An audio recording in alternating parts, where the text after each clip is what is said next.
Hello friends, welcome to my YouTube channel your success is my work. यह video आज आपके लिए बहुत ज़्यादा कारगर साबित होने वाली है, क्योंकि मैं इस वीडियो में आज लेके आया हूँ use of has have had. क्योंकि अक्सर जो है हमारे ट्रांसलेशन या सेंटेंस जब हम लोग करते हैं तो उसमें बहुत ही ज़्यादा इम्पोर्टेंट लेसन है। ठीक है, तो इसमें जो use of has have had है, तो इसमें जो सर्वप्रथम हम पहले रूल को जानेंगे। ठीक है, तो रूल नंबर फर्स्ट जो है हमारा, यदि वाक्य के, ठीक है, यदि वाक्य के अंत में रखता है, रखती है, रखते हैं या पास है आदि शब्द आते हैं तो इनके लिए हेल्पिंग वर्ब हैज या हैव का प्रयोग होता है। ठीक है, फिर से रूल नंबर फर्स्ट देखेंगे। यदि वाक्य के अंत में रखता है, रखती है, रखते हैं, ठीक है, या पास है आदि शब्द अंत में आते हैं, ठीक है, आदि शब्द आते हैं तो इनके लिए हेल्पिंग वर्ब हैज और हैव का प्रयोग होता है। ठीक है, जैसे अफर्मेटिव सेंटेंस में है।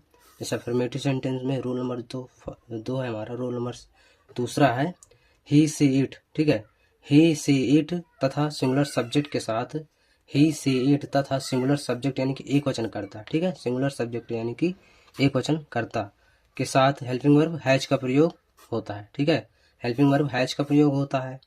सर्वप्रथम देखो, स्ट्रक्चर जब हम लोग जान लेते हैं तो पूरा सेंटेंस हमारा क्लियर हो जाता है। तो पहले हम स्ट्रक्चर को जानेंगे।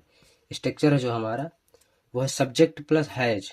ठीक है, सब्जेक्ट प्लस हैज है plus object plus other word plus full stop. ठीक है, अगर आपका सब्जेक्ट सिंगुलर हो तो हैज का प्रयोग होगा, और सब्जेक्ट अगर प्लूरल यानी कि बहुवचन है तो हैव का प्रयोग होगा। फिर उसके बाद ऑब्जेक्ट, फिर other word plus full stop. Full stop यानी कि पूर्णविराम। एग्जाम्पल हम जानेंगे।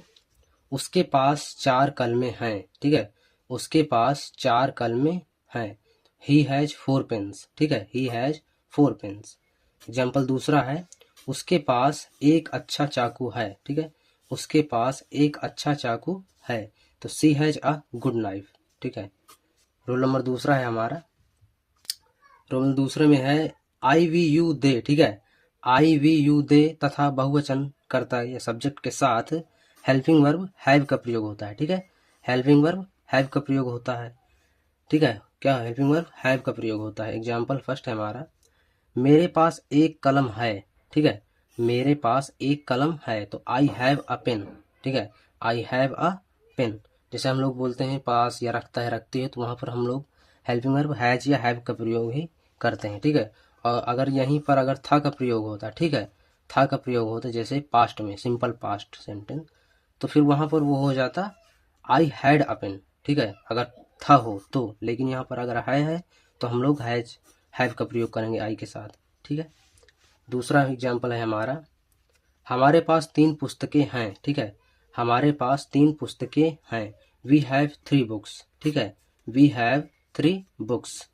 रोल नंबर तीसरा है हमारा, यदि सेंटेंस के अंत में रखता था। ठीक है, ये देखो ये वही बात आ गई, अगर लास्ट में था आ जाए। ठीक है, यदि सेंटेंस के अंत में रखता था, रखती थी, रखते थे, यदि सेंटेंस के अंत में रखता था, ठीक है, रखती थी और रखते थे, या पास था, पास थी, पास थे आदि, इसके अलावा भी, ठीक है, आदि हो तो सिंगुलर सब्जेक्ट, ठीक है, सिंगुलर सब्जेक्ट यानी कि एक वचन करता तथा प्लूरल सब्जेक्ट यानी कि बहुवचन करता के साथ हेल्पिंग वर्ब हैड का प्रयोग होता है। ठीक है, हम लोग ध्यान देंगे अगर वहां पर, फिर से एक बार जानेंगे रूल नंबर 3।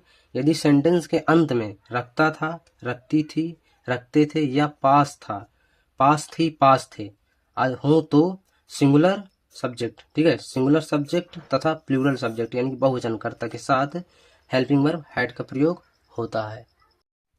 रूल नंबर जो हमारा 3 का स्ट्रक्चर है वो है सब्जेक्ट प्लस हैड। ठीक है, रूल नंबर 3 का स्ट्रक्चर है जो हमारा, subject plus had plus object plus other word.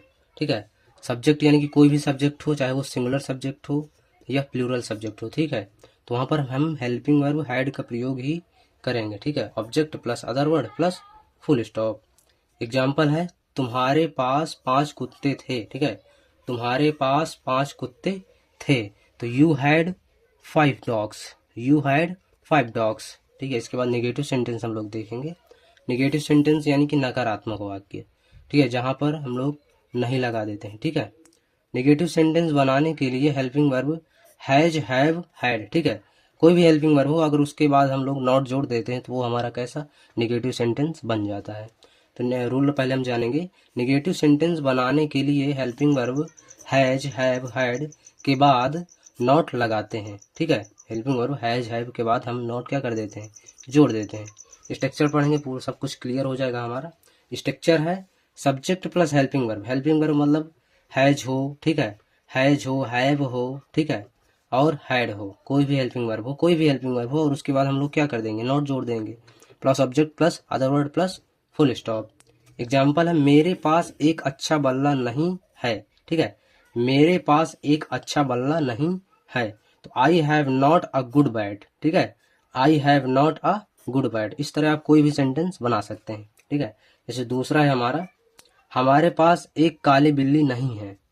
हमारे पास एक काली बिल्ली नहीं है, तो we have not a black cat. ठीक है, we have not a black cat. Note देखेंगे, यदि ऐसे सेंटेंसेस में, ठीक है, यदि ऐसे सेंटेंसेस में एक वचन कर्म, ठीक है, एक वचन कर्म यानी कि सिंगुलर ऑब्जेक्ट के साथ कोई नहीं, ध्यान देना है। यदि ऐसे नोट में आप लोग थोड़ा सा ध्यान दिया करें। ठीक है दोस्तों, तो यदि ऐसे सेंटेंसेस में एक वचन कर्म यानी कि सिंगुलर ऑब्जेक्ट, एक वचन कर्म मतलब सिंगुलर ऑब्जेक्ट के साथ कोई नहीं, ध्यान देना, कोई नहीं की अंग्रेजी नो लिखनी चाहिए। ठीक है, हम लोग इसकी अंग्रेजी क्या लिखेंगे, नो, NO, नो लिखनी चाहिए। बहुवचन कर्म प्लूरल ऑब्जेक्ट, बहुवचन कर्म यानी कि प्लूरल ऑब्जेक्ट के साथ नहीं की अंग्रेजी नॉट लगाते हैं। ध्यान देना, अगर वहां पर नहीं लगा है तो वहां पर हम लोग नॉट लगाएंगे। जैसे एग्जाम्पल है, मेरे पास कोई पेन नहीं है। ठीक है, मेरे पास कोई पेन नहीं है, तो आई हैव नो पेन। ठीक है, ये क्या है हमारा, जो ये कैसा सब्जेक्ट है हमारा, सॉरी सब्जेक्ट नहीं, ऑब्जेक्ट, यही तो ध्यान देना है। हमारा कैसा सब्जेक्ट है, सिंगुलर ऑब्जेक्ट। ठीक है, कैसा सब्जेक्ट है, सिंगुलर, सिंगुलर ऑब्जेक्ट है, तो इसमें हम लोग क्या करेंगे, इसमें हम लोग नॉट का प्रयोग ना कर करके हम लोग नो का प्रयोग करेंगे। ठीक है, क्या, क्योंकि यहाँ पर कोई नहीं आया है। इसके बाद तीसरी हेडिंग है जो हमारी, ठीक है, तीसरी हेडिंग ध्यान देंगे, इंट्रोगेटिव सेंटेंस। अभी हमने अफर्मेटिव पढ़ा। ठीक है, पहली हेडिंग में हमने अफर्मेटिव पढ़ा, और दूसरी हेडिंग में हमने निगेटिव पढ़ा है, और तीसरी हेडिंग में हम लोग क्या आएंगे, इंट्रोगेटिव सेंटेंस यानी कि प्रश्नवाचक वाक्य। एक बार मैं आप लोगों को बता दूं, जिस फ्रेंड्स को भी अगर नोट्स बनाने हो इंग्लिश के सेंटेंस की ट्रांसलेशन की, वह यहाँ से बना के बहुत ही अच्छा खासा सेंटेंस बनाएगा। ठीक है, क्योंकि यहाँ पर मैंने पहले रूल समझाया, फिर उसका स्ट्रक्चर भी है, और फिर एग्जाम्पल भी है। आगे मैं आपको इसके एक्सरसाइज भी दूंगा। ठीक है, तो जो इसका जो रूल नंबर फर्स्ट है, यदि वाक्य के शुरुआत में यानी कि पहले, ठीक है, यदि वाक्य की शुरुआत में क्या लगा हो तो, ठीक है, क्या लगा हो तो helping verb has, have, had, तीनों हेल्पिंग वर्ब, ठीक है, कोई भी हेल्पिंग वर्ब हो, helping verb has, have, had को सबसे पहले रखते हैं। ठीक है, इंट्रोगेटिव में हमारा ऐसा सिस्टम होता है कि हम लोग, अगर हमारा इंट्रोगेटिव सेंटेंस है तो हम लोग क्या करते हैं कि हेल्पिंग वर्ब को सब्जेक्ट से पहले रख देते हैं, तो हमारा इंट्रोगेटिव सेंटेंस बन जाता है। ठीक है, एग्जाम्पल में रुक जाओ, पहले स्ट्रक्चर पढ़ेंगे। Structure helping verb plus subject. ठीक है, हेल्पिंग वर्ब मतलब हैज, हैव, हैड, कोई भी helping verb plus subject plus object plus other word plus question mark. ध्यान देंगे दोस्तों, क्वेश्चन मार्क लगाना नहीं भूलना। ठीक है, इंट्रोगेटिव सेंटेंस में क्वेश्चन मार्क लगाना भूलना ही नहीं है। एग्जाम्पल है हमारा, क्या तुम्हारे पास, ठीक है, क्या तुम्हारे पास कुछ रुपए हैं, तो हैव यू। ठीक है, हेल्पिंग वर्ब हम लोग क्या करेंगे, इसके में पहले सब्जेक्ट के पहले लिखेंगे, तो हैव यू सम रूपी। ठीक है, क्या तुम्हारे पास कुछ रुपीज, यहाँ पर ऐसा लगेगा कुछ रुपीज। ठीक है, तो have you some rupees, question mark लगाना नहीं भूलेंगे हम लोग। दूसरा है हमारा, क्या उसके पास कोई घर है, तो हैज ही एनी हाउस। ठीक है, हैज ही एनी हाउस। तीसरा है, क्या इस लड़के के पास एक किताब थी, क्या इस लड़के के पास एक किताब थी, तो had this boy a book, had this boy a book. ठीक है, रूल नंबर दूसरे में आएंगे हम लोग। रूल नंबर दूसरा है, यदि सेंटेंस के बीच में, ठीक है, यदि सेंटेंसेस के बीच में, यदि वाक्य के काफी बीच में क्या, ठीक है, क्या यानी कि व्हाट, क्यों यानी कि व्हाई, फेयर मतलब कहाँ, ठीक है, कहाँ, आदि WH वर्ड या प्रश्नवाचक शब्द, WH वर्ड या उनको क्वेश्चन वर्ड भी हम लोग बोलते हैं, जैसे क्या, क्यों, कब, कहाँ, कैसे आदि क्वेश्चन वर्ड, जितने भी क्वेश्चन वर्ड आते हैं तो, ठीक है, प्रश्नवाचक शब्द आए तो फिर क्या करते हैं हम लोग, इनकी अंग्रेजी सबसे पहले लिखते हैं। मतलब अगर WH वर्ड है, ठीक है, WH वर्ड की हम लोग इंग्लिश सबसे पहले लिखते हैं, यानी कि क्वेश्चन वर्ड जो हमारे होते हैं प्रश्नवाचक शब्द, उनकी इंग्लिश हम सबसे पहले लिखते हैं। स्ट्रक्चर है हमारा WH word plus helping verb. WH word मतलब कि जैसे क्या, क्यों, कहाँ, इनके हम अंग्रेजी क्या करते हैं, सबसे पहले लिखते हैं। तो WH word plus helping verb plus subject plus object plus other word plus question mark. ठीक है, एग्जाम्पल है तुम्हारे हाथों में क्या है। ठीक है, तुम्हारे हाथों में क्या है, क्वेश्चन मार्क लगाना नहीं भूलेंगे। तो व्हाट, ठीक है, what have you in your hands, क्या है। अगर देखो क्या अगर बीच में आया है तो इसकी हम अंग्रेजी लिखा करते हैं, लेकिन अगर ध्यान देंगे इसको हम डबल इंट्रोगेटिव ही बोला करते हैं। ठीक है, ऐसे सेंटेंसेस को हम डबल इंट्रोगेटिव ही बोलते हैं। इंट्रोगेटिव सेंटेंस में क्या होता है कि क्या अगर पहले आ जाता है तो हम अगर हेल्पिंग वर्ब को पहले जोड़ देते हैं तो वो क्या हो जाता है कि क्या का रूप ले लेता है। ठीक है, वो पहले अगर हेल्पिंग वर्ब हमने सब्जेक्ट से पहले लगा दी तो वो क्या ऑटोमेटिक उसमें सेंटेंस में लग जाता है। लेकिन इसमें क्या है कि क्या ये बीच में आया है। ठीक है, क्या जो है ये बीच में आया है, इस वजह से हमने इसकी अंग्रेजी लिखे है। तो what have you in your hands, तुम्हारे हाथों में क्या है। उसके पास 10 रुपए क्यों थे। ठीक है, उसके पास 10 रुपए क्यों थे। तो व्हाई हैड ही 10 रुपीज। ठीक है, ये TEN है, why had he 10 rupees. Rule number 3 है हमारा, अगर सेंटेंस में कितना, कितने, किसका आदि शब्द, ठीक है, अगर सेंटेंस में कितना, कितने, किसका आदि शब्द के साथ उनसे संबंधित संज्ञा यानी कि नाउन को भी लिखते हैं। यदि कोई अगर सेंटेंस है, अगर उनके साथ कितना, कितने, ठीक है, किसका, किसकी आदि अगर ऐसे प्रश्नवाचक शब्द आते हैं तो उनसे संबंधित जो उनका नाउन होता है वो उनके साथ हम लोग लिखते हैं। एग्जाम्पल में हम लोग समझ जाएंगे। जैसे एग्जाम्पल है, गाय के पास कितनी टांगे हैं। ठीक है, गाय के पास कितनी टांगे हैं, तो कितनी टांगे। ठीक है, तो हाउ मैनी लेग्स। ठीक है, तो हम लोग क्या लगाएंगे, हाउ मैनी लेग्स। तो how many legs has the cow. ठीक है, how many legs has the cow. दूसरा है हमारा, दूसरा एग्जाम्पल है, तुम्हारे पास किसके कपड़े थे। ठीक है, दूसरा है तुम्हारे पास किसके कपड़े थे। तो whose cloth had you, whose cloth had you. Note देखेंगे हम लोग, नोट में है यदि सेंटेंस में, ठीक है, यदि सेंटेंस में हु यानी कि कौन, कर्ता यानी, ठीक है, यदि सेंटेंस में हु यानी कि कौन, जिसका अर्थ हिंदी अर्थ होता है कौन, कर्ता यानी सब्जेक्ट का काम करे तो, ठीक है, यदि हु है जैसे ये, वैसे तो ये प्रश्नवाचक शब्द है लेकिन ये कभी कभी कर्ता का काम करता है, सब्जेक्ट का कार्य करता है। ठीक है, सब्जेक्ट का कार्य करे तो इसकी अंग्रेजी हम क्या करते हैं, सबसे पहले रखते हैं। ठीक है, इनकी अंग्रेजी हम हु लिखते हैं, हु का मतलब क्या होता है, कौन, और इसकी अंग्रेजी हम सबसे पहले लिखते हैं। जैसे यह फोन किसके पास था। ठीक है, यह फोन किसके पास था। तो who had this mobile, who had this mobile, यह फोन किसके पास था।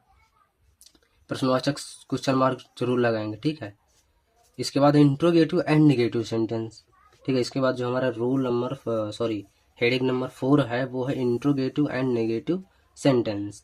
इंट्रोगेटिव एंड नेगेटिव सेंटेंस बनाने के लिए वाक्य में, ठीक है, वाक्य में सब्जेक्ट के बाद, ध्यान देना, अभी हम लोग जो भी पढ़ रहे थे जब अफर्मेटिव और नेगेटिव सेंटेंस पढ़ रहे थे तो उसमें ऐसा होता था कि हम लोग हेल्पिंग वर्ब के बाद क्या करते थे, नॉट जोड़ देते थे, लेकिन इसमें कुछ ऐसा नहीं होगा। इसमें हम लोग सब्जेक्ट के बाद नॉट जोड़ेंगे। ठीक है, सब्जेक्ट प्लस नॉट जोड़ेंगे। ठीक है, तो इंट्रोगेटिव एंड नेगेटिव सेंटेंस में, इंट्रोगेटिव एंड नेगेटिव सेंटेंस बनाने के लिए वाक्य में सब्जेक्ट के बाद नॉट जोड़ देते हैं। ठीक है, क्या उन औरतों के पास रुपया नहीं है। ठीक है, जैसे एग्जाम्पल है, क्या उन औरतों के पास रुपया नहीं है। तो हैव दोज, ठीक है, उन औरतों के पास, हैव दोज संकेत है ना उन औरतों के पास, तो have those women no money. ठीक है, have those women no money, क्या उन औरतों के पास रुपया नहीं है। इसके बाद दूसरा एग्जाम्पल है हमारा, दूसरे एग्जाम्पल में है, क्या मेरा कोई मित्र नहीं है, क्या मेरा कोई मित्र नहीं है। तो हैव आई नो फ्रेंड। ठीक है, हैव आई नो फ्रेंड। ठीक है, तो अब हम लोग रूल जान चुके हैं, तो अब मैं आपके लिए लेके आया हूँ एक्सरसाइज यानी कि अभ्यास। ठीक है, कोई भी कार्य करने से पहले ठीक है। बाद में अगर हम लोग उसकी एक्सरसाइज कर लेते हैं तो हमको बिल्कुल कन्फर्म हो जाता है कि हमें सेंटेंस आ रहे हैं कि नहीं। तो प्लीज़ आप लोगों को जो भी सेंटेंस में दिक्कत हो बनाने में, तो प्लीज़ आप लोग मुझे कमेंट में ज़रूर बताएं। ठीक है। तो इसके पहले हम सीखेंगे ट्रांसलेट इनटू इंग्लिश। ठीक है, आप लोगों को ट्रांसलेट इनटू इंग्लिश में करना है। और जो आप लोगों को नहीं है तो प्लीज़ आप लोग मुझे कमेंट बताएं कि ये इस नंबर का सेंटेंस हमें नहीं आया, मैं आप लोगों को उसका ट्रांसलेट इंग्लिश में करके दूंगा। ठीक है। तुम्हारे पास एक अंगूठी है। ठीक है, नंबर 1 में है तुम्हारे पास एक अंगूठी है। दूसरा है मेरे पास एक चाकू नहीं है। मेरे पास एक चाकू नहीं है। तीसरा है वे संदूक में क्या रखते थे। वे संदूक में क्या रखते थे। संदूक यानी कि पहले के ज़माने में संदूक बोला जाता था, अब शायद उसको बक्सा लोग बोला करते हैं। ठीक है। 4 नंबर है हमारा हाथी के 4 टांगे होती हैं। ठीक है, या हाथी के 4 पैर होते हैं, ऐसा ही बोल सकते हैं। हाथी की 4 टांगे होती हैं। 5वां है हमारा तुम्हारे कितने भाई हैं। तुम्हारे कितने भाई हैं। 6वां है मेरे पास कोई जेब नहीं है। ठीक है, मेरे पास कोई जेब नहीं है। इसको हम एक तरह और बना सकते हैं मेरे पास एक भी रुपए नहीं है। ठीक है। 7वां है हमारा तुम्हारे पिता के पास कोई कोट क्यों नहीं था। ठीक है, थोड़ा सा बड़ा है, आप लोग बनाएंगे लेकिन इजी है बिल्कुल। तुम्हारे पिता के पास कोई कोट क्यों नहीं था। 8वां नंबर है तुम्हारे पास मकान क्यों नहीं है। ठीक है, 8वां है हमारा तुम्हारे पास मकान क्यों नहीं है। ठीक है। 9वें नंबर में है ये लड़कियां बहुत से खिलौने नहीं रखती थी। ठीक है, ये लड़कियां बहुत से खिलौने नहीं रखती थी। 10वां है हमारा तुम्हारे पास किसकी लड़की थी। ठीक है, 10वां है तुम्हारे पास किसकी लड़की थी। इसके बाद ट्रांसलेट इनटू हिंदी। ठीक है, अब आप लोग मुझे हिंदी में ट्रांसलेट करके बताएंगे। ठीक है, मैं आपको इंग्लिश में दूंगा और आप लोग मुझे हिंदी में बताएंगे। I have not a good pencil. ठीक है, I have not a good pencil. दूसरा है हमारा have you bicycle. Have you bicycle. तीसरा है they had a big room. They had a big room. चौथा है हमारा we have library in your school. ठीक है, we have a library in your school. 5वां है have they no import. Have they no import. तो मैं आप लोगों को फिर से बता दूं कि जिस फ्रेंड्स को भी या जिस स्टूडेंट को अगर ये सेंटेंस नहीं आते तो प्लीज़ आप लोग मुझे कमेंट में ज़रूर बताएं। आप लोग उसका नंबर बता देंगे तो मैं आप लोगों को उसका हिंदी आंसर जो भी, ठीक है, ट्रांसलेट इनटू इंग्लिश हो या ट्रांसलेट इनटू हिंदी हो, जो भी हो मैं आप लोगों को बता दूंगा। तो आई होप कि यह वीडियो आप लोगों को अच्छा लगा होगा। अगर यह वीडियो आप लोगों को अच्छा लगा हो तो प्लीज़ चैनल को सब्सक्राइब एंड लाइक और बेल आइकन को ज़रूर प्रेस कर दें। तो जय हिंद, जय भारत, जय श्री राम।